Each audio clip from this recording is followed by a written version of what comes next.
Good morning, saints of God. This is the day the Lord has made. Come on in the room. It's Monday morning manna time. Oh, what a wonderful day it is. Another Monday morning, and I cannot wait to be able to share this word with you to kick this week off to a good start. Are you ready? Are you ready for Monday? Are you ready for what this week has to offer? Hopefully, you got off to a good start on yesterday. Sunday is really the first day of the week. Monday is what we call the first day of the work week, even though I know some people work on Sundays. I even have to do some of that myself. But I want you to come in the room and post something so I know that you're there. And I know Sister Frida is in the house, Chanel, Sadie Blue. All right, come on in the room. I know there's more of you on there. Guess what? Coming to you on multiple platforms this morning. I was able to work it out. Sometimes people have difficulty finding us just on Facebook. So we're streaming this just like the morning service on Sundays. We're on Facebook, Twitch, Twitter, YouTube. Um, so several different platforms just want you to be able to access the word. So whatever way you decide to join, maybe you're on the SC Timmons Ministries, World Salvation Assembly's Facebook page, or the True Salvation Facebook page. It does not matter.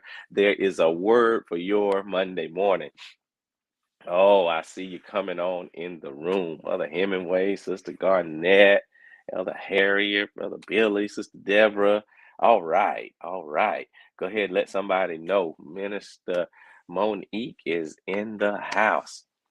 All right. Hey, guess what? A couple more seconds. Give about 5 or 10 more seconds to let your friends, family know it's Monday morning manna time, and it's important to get the week off to a good start. Hello there.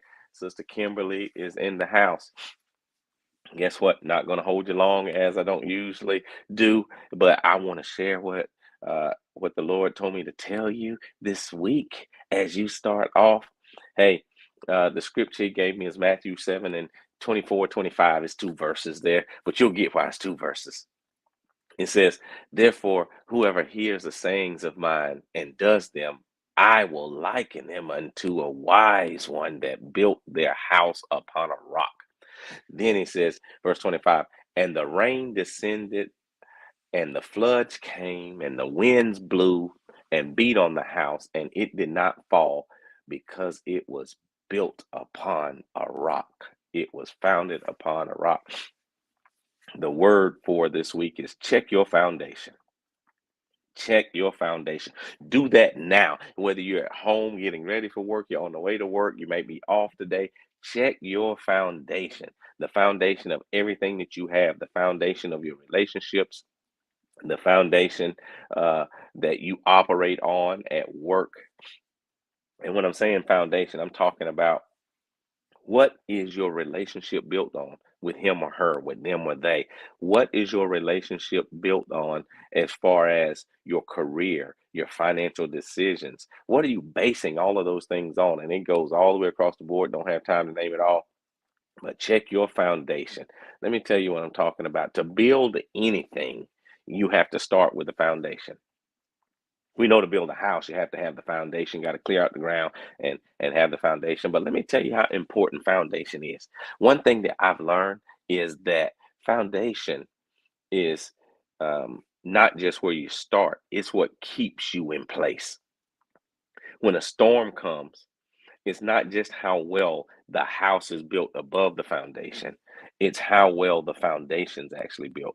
Is it really dug into the ground? Is it really a solid foundation? Because it can keep the house from wobbling during a storm.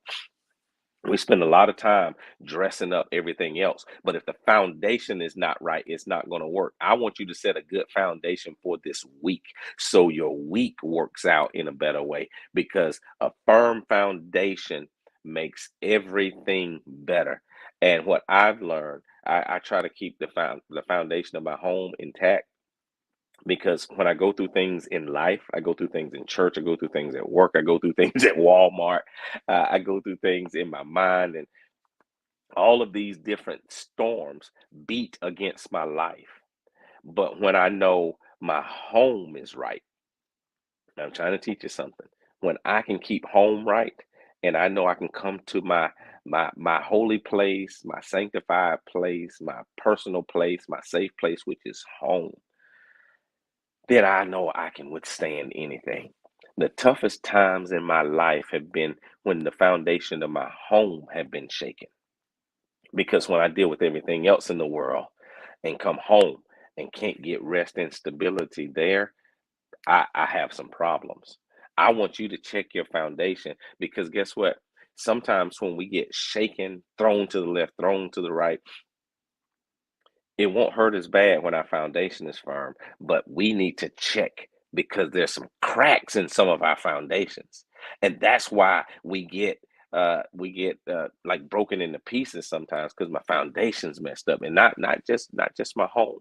When I really look at what is my relationship built on with this person? What is my relationship built on and my purpose for where I work and the things I do on a daily basis. Now, of course, this scripture teaches us that Jesus promises that whatever we face day to day, if we build our foundation on Him, whatever life may bring, when our foundation is built right, He is the rock that will be able to sustain whatever weight that comes. Because some of us, I can crack under pressure, you can crack under pressure. He does not crack under pressure.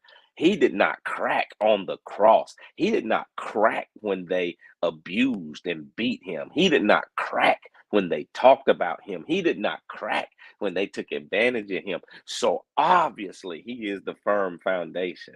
And we need to make sure that we are built on that foundation.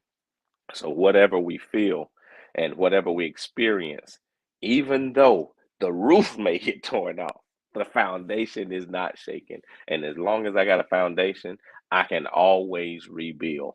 Sometimes, y'all hear me? Sometimes it's necessary to tear things down to the foundation. But other times we must tear the foundation down and rebuild that so it can hold the magnitude of what's being built on us, built on you and me. And I want you to start this week off with a good foundation. Will you do that for me? Check your foundation. Make sure it's right. Make sure you're laying a good foundation for this week. Just another minute, because I want to tell you that your foundation also is how you start. What are you doing to start off this week? Don't let your foundation be broken or cracked because you're starting off late. You're starting off tired. You're starting off weary. You're starting off anxious. You're starting off sad. Get that out of your life right now. This is the day the Lord has made. I won't be sad. I'm going to rejoice. I won't be angry. I'm going to rejoice. And when I rejoice, I will be glad. Get moving on today. Get stoked for today. Get energized for today because the firm foundation of the Lord has already been laid. All you got to do is build right on there. All you got to do is build. You hear me, Sister Deborah? You already said it. Be sure you be sure your anchor holds on the solid rock. That scripture goes on to say, if we went to verse 26, 27, it said, the one that's built on the sand is not going to last. But he says, if you hear the sayings of mine and you do them, if you hear the sayings and you do them, he will call you the wise one. Hey, check your foundation and make sure it's built right this week. This has been your Monday Morning Manna. Have a wonderful day, a wonderful week, and give God the glory because you have a firm foundation. God bless you.